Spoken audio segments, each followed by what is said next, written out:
Hey everyone, welcome back to another lecture.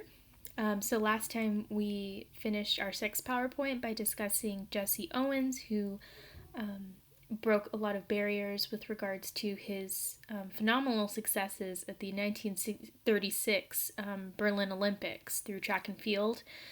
However, he didn't end up, having as long of a career as he would like, but still made a lot of progress in that regard, especially countering Hitler's assumptions that the Aryan race were the most superior. We also talked about Marian Anderson, who famously performed in front of the Lincoln Memorial after she was denied a performance at Constitutional Hall based on the color of her skin, and how she broke barriers through the career of opera singing as well. Then we opened up with PowerPoint 8 by discussing PowerPoint 7, I'm getting a little ahead of myself. PowerPoint 7 by discussing World War II and how we had to take on Germany, Italy, and Japan, and how Pearl Harbor got us into this mess. And a little bit before that, how FDR signed Executive Order 8802, which desegregated our defense industry. So today we're going to continue talking about World War II. First, we're going to start with the Fair Employment Practices Committee, or the FEPC, which was created specifically in order to enforce this executive order, right? So as you can see, this is a picture of a flyer for that march that I told you that A. Philip Randolph organized in order to force FDR's hand into signing this executive order. So that shows you that the threat was very much real. Okay. Roosevelt appointed Mark Etheridge, a liberal editor of the Louisville Courier Journal, which was a publication at the time, to head this committee. Etheridge emphasized interracial cooperation over equality and refused to challenge the Southern system of segregation, meaning that the leaders of this particular department, who were supposed to enforce the desegregation of our defense industry, actually were scared of challenging Jim Crow in the South. So really, because of that, they didn't really enforce this in the South, so the South sort of ignored this, right? So their lack of action forced Black workers to keep documentation of instances of racial discrimination in the workplace. Black workers were mostly hired by the automobile industry, particularly in the city of Detroit. We'll talk about Detroit later, but Detroit had a huge automobile industry for years before that went into decline. And that was where a lot of Black people were able to get really decent jobs, So the FEPC had a harder time trying to influence employment practices in the South, which shut Black Americans out of its political practices. Sensing that the committee was not making real progress, Roosevelt issued new executive orders that gave the FEPC more independence and broadened its jurisdiction. So the president actually had to step in and create new rules so that this can actually get done, right?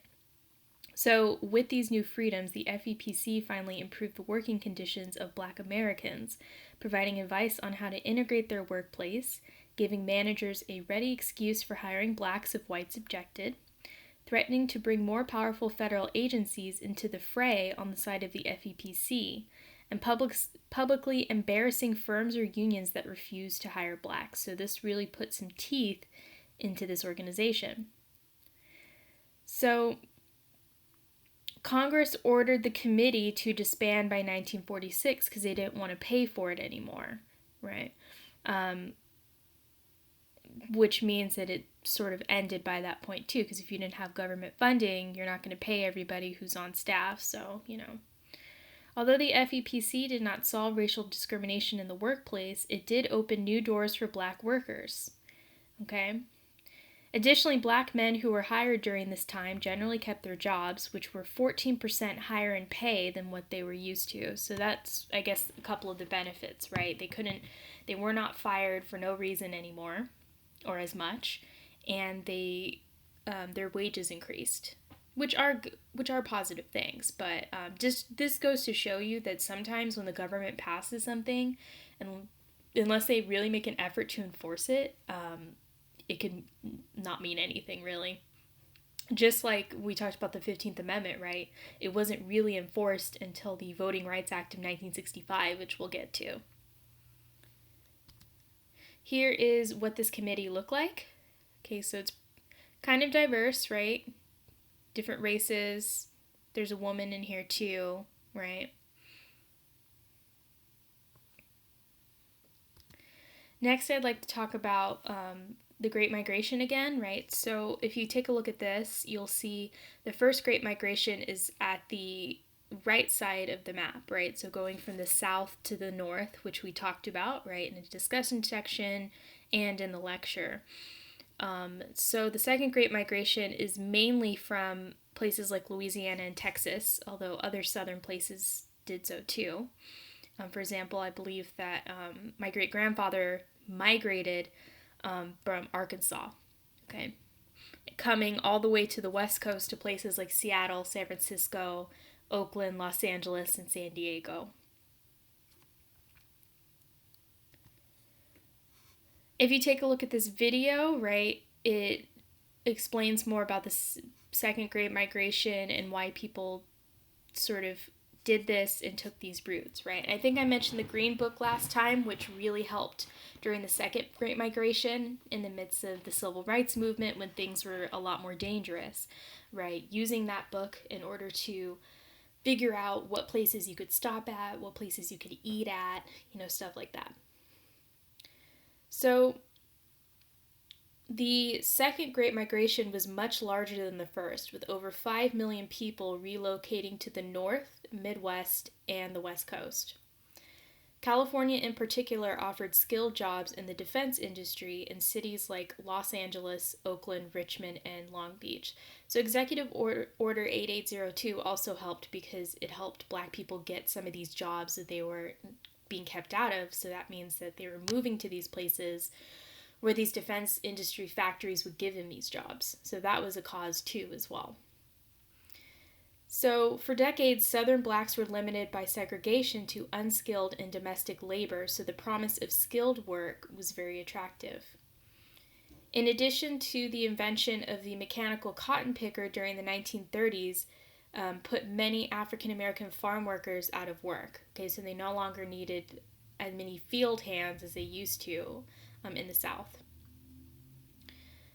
Additionally, Black Americans headed west in order to escape the struggles of racial segregation, although there's still segregation here.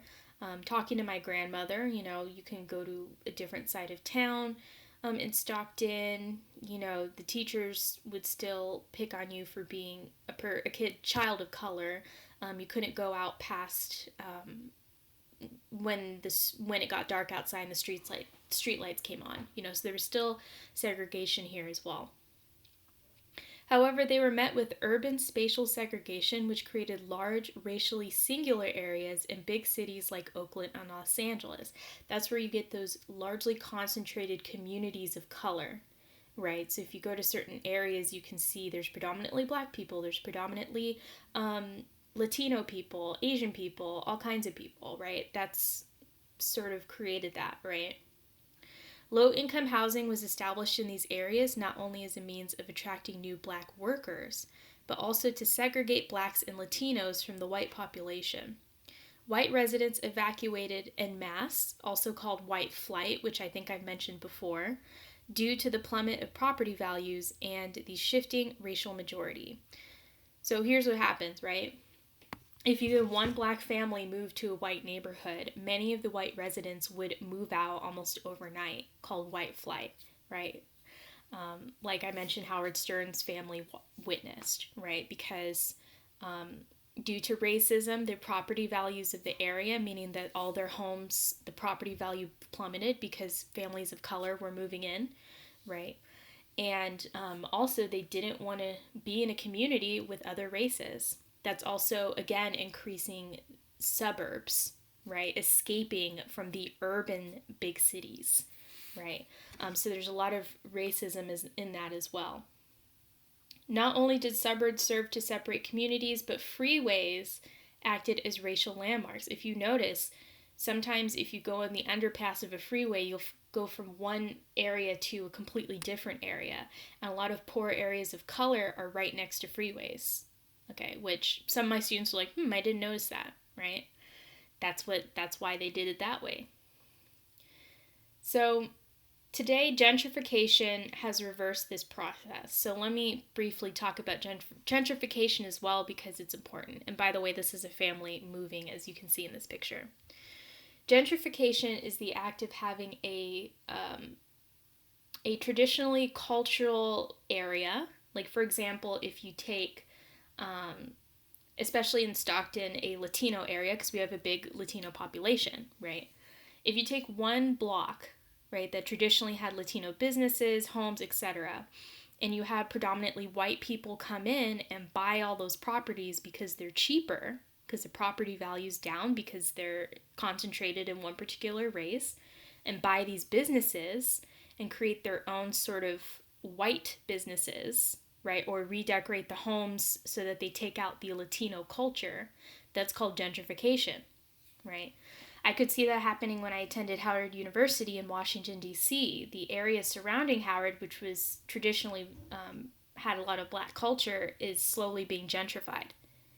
Okay, so if you're still confused by gentrification, look it up, because it's happening across the country, and a lot of people are concerned just because it's taking those cultural traditions out of a community, right? And it's also buying up properties that poor people of color, that's the only properties they can afford, but they're becoming less and less because people who can afford them, mostly white people, and landlords who are seeking to profit are buying up all those properties, leaving poor people to move out of the cities. By the end of the Second Great Migration, 80% of Black Americans lived in cities. Additionally, 53% remained in the South, 40% lived in the Northeast and Midwest, and 7% lived in the West Coast. So I was surprised to find that figure too, because you assume that a lot more Black people live in the West, but really that's not as much as the South, right? Black workers during World War II often had to take on supportive positions that were incredibly hazardous, especially when dealing with advanced weaponry. So they had to work with the chemicals and the weapons that could kill you, right? But those are the best jobs they could get.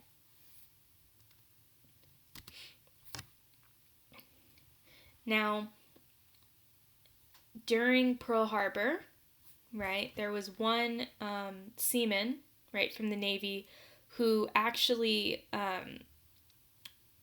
was credited for being a hero, right? So this man named Dory Miller, who was referred to as unnamed Negro messman originally before they found out who he was, carried wounded soldiers to safety during Pearl Harbor. He manned a machine gun and shot down 4 to 6 Japanese kamikaze planes all on his own. He was a badass, right? He received the Navy Cross, which is the Navy's highest award. And this showed the general valor of Black men in the military, right? Black men were also encouraged by FDR's For Freedom speech, which basically stated that we are all entitled to freedom of speech, freedom of worship, freedom from want, and freedom from fear. And a lot of Black men took these to heart and really believed that joining World War II would create a difference in how they were being treated in America. Okay, so join in the war, right? So Black men, right, believed in this concept called double V, okay, meaning double victory. They believed that they destroyed fascism, right, aka Hitler, Mussolini, and the Japanese Empire abroad, they would destroy racism at home. There's this sort of innocent and unfortunate belief that they had that if white America saw how Hitler was treating people, how Mussolini, how the Japanese Empire were treating people, and how Black people defended other people's freedom, that they would realize that Jim Crow was not cool, right? And that they would stop racism at home. And again, this was misguided because that didn't really happen, right? Langston Hughes actually once wrote, Jim Crow Army and Navy too. Is Jim Crow freedom the best I can expect from you? So that sort of puts this point, right? So, additionally, black women were also segregated within the women's auxiliary units. Okay, so again, the military was still very much segregated. Women were really becoming involved in this war, whether it was working in factories back at home or serving as nurses in the Army Corps as like secretaries and as spies and other positions, right? Thanks to the Women's Army Corps, or WAC, in January 1941, black women were finally allowed to serve as Army nurses. However, they were trained separately from their white counterparts. They lived in poor living conditions and were rationed more harshly, meaning they received less food than the white women did. They also faced slander from the white soldiers that they cared for, right? So if you were saving a guy's life, he would throw some racial slurs out at you. The Navy would not allow black women until towards the end of the war and would only recruit about 4 of them. Furthermore, black women served as mail clerks, file clerks, typists, stenographers, and supply clerks. In total, over 125,000 black Americans would serve overseas. Black men were mainly relegated to menial tasks, just like World War I, such as truck drivers and stevedores. Stevedores were the people in charge of unloading boats, trucks, and planes. However, they soon would gain an opportunity to rise up in the ranks, okay? Now, I don't think I've mentioned this before, but up to this point, too, black men, black soldiers, did not really have many opportunities to rise up in the ranks in the military. Okay, so they couldn't dream of becoming captains, lieutenants most of the time, or even generals. Like, that was not an option, which means that their pay was not only lower than white soldiers, but could never climb up. So that was another way to racially discriminate. Here are some of the black women that served. Looking super cool. I believe my black great-grandmother did do some work during World War II, my bad, while the efforts were going on, but she had many kids, so probably not, though she was a nurse. And my white great-grandmother actually worked in these factories, and there was a picture of her that I haven't found since of her smoking a cigarette in front of a tank, which is pretty cool.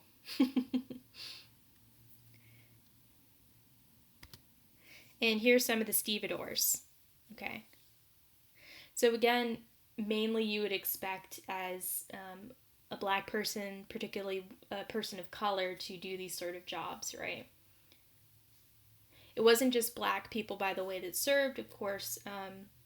Even though the Japanese were in internment camps, some of them served in the war in addition to Chinese Americans and other Asian Americans.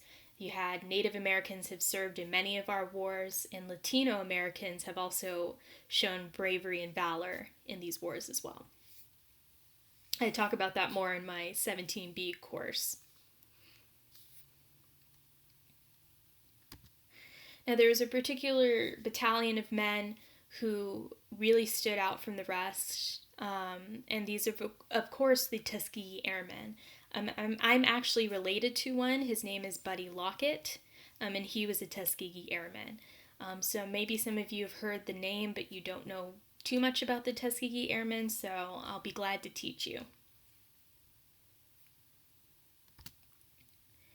So if you take a look at the first video, here's some footage and some just general information about the Tuskegee Airmen. This picture is pretty famous, as well as the picture in the next slide.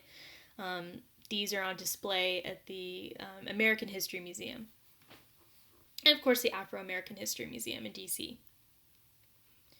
So before the Second World War, black Americans were barred from becoming U.S. military pilots.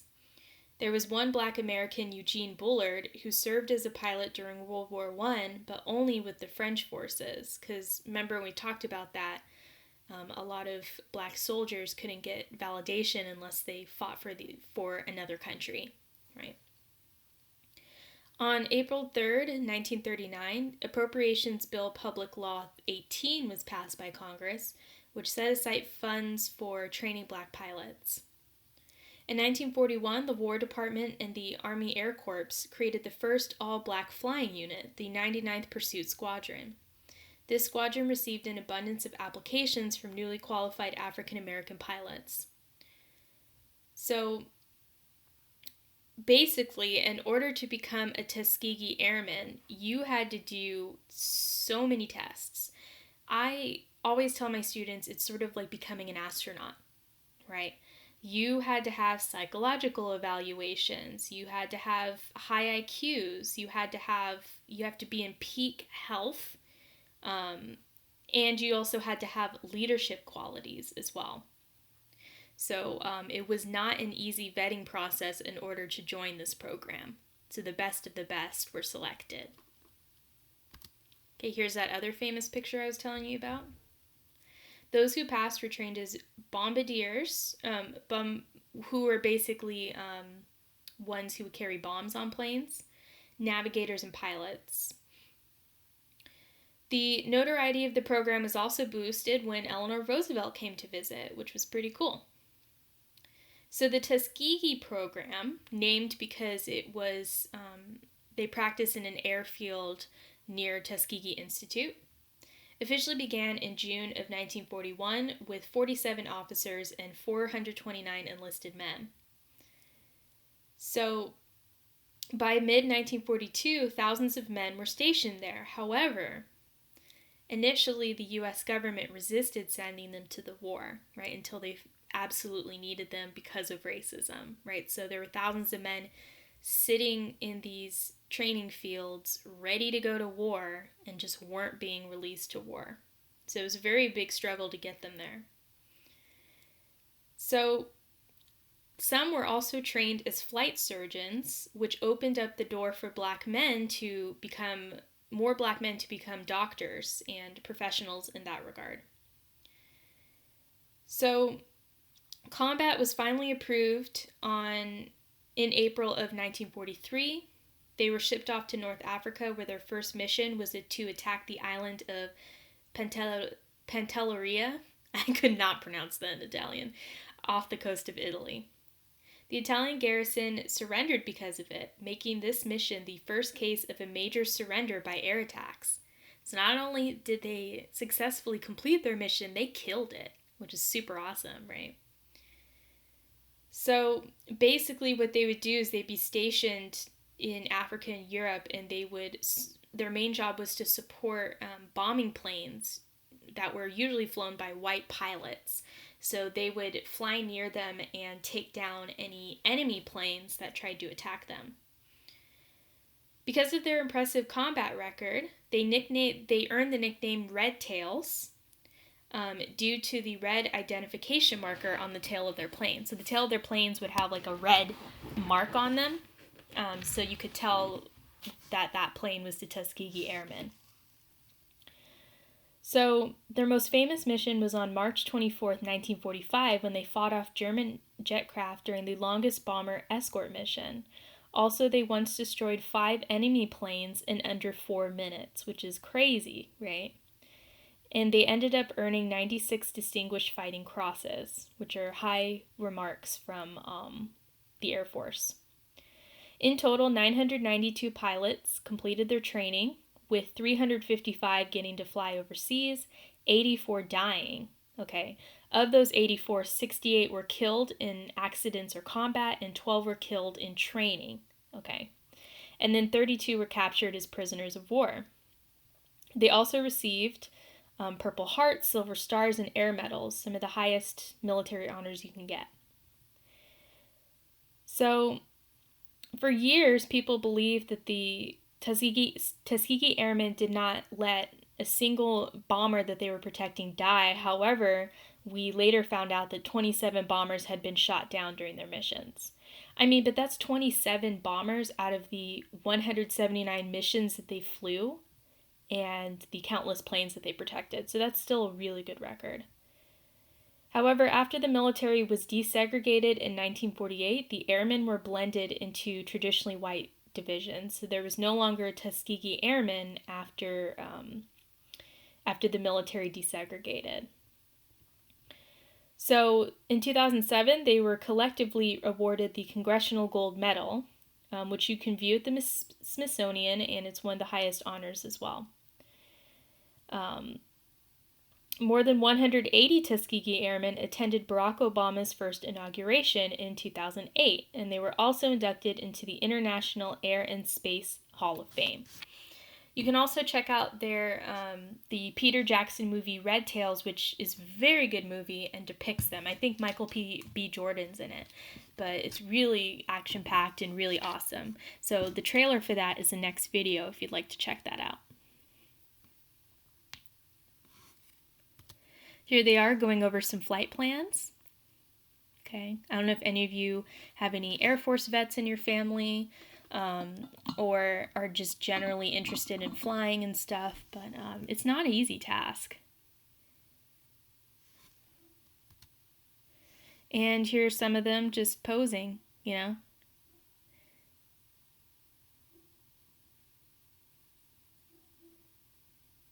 And arguably the Tuskegee Airmen are the most well-known battalion of World War II, which is pretty impressive as well since we had so many battles and that's such a well-studied war as well.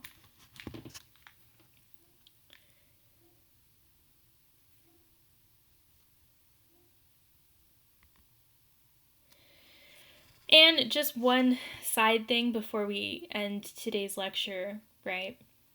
So this is a blue discharge paper, okay? So if you receive this, then it means that you're no longer in the military. So you can have an honorable discharge, which means that the military is letting you go. Usually that's for health reasons. You can no longer actively deploy. Maybe you were injured and you can't be a service member anymore, stuff like that. And there's dishonorable charges, which means that you did something really bad, like you left a situation, you got someone killed unnecessarily, like things like that. So blue discharges were notices of discharge. During the Second World War, 22.2% of the blue discharges were for black soldiers, although there were only about 6.5% in the Army. So this shows you that disproportionately they let go of black soldiers as compared to white soldiers for whatever reasons. Those who were discharged had a harder time finding employment and were often denied the benefits of the GI Bill. The GI Bill was one huge bill that gives many benefits for soldiers, including, discount housing prices and especially the college tuition, right? So the GI Bill can pay for your college education if you serve in the military for a certain amount of time, which some veterans at Delta College take advantage of that as well, which is cool. Although the blue discharges were discounted by Congress in 1947, the Veterans Administration continued to deny GI Bill benefits to black soldiers. Okay. And this would end with another executive order, which we will discuss next time, okay, just as a segue to that. Okay, so this is sort of like if you get fired and then if you try to get another job, they're like, well, they fired you, so we're not going to hire you. Like, it's a little unfair, right? You don't know the circumstances. So yeah, that's the end of today's lecture.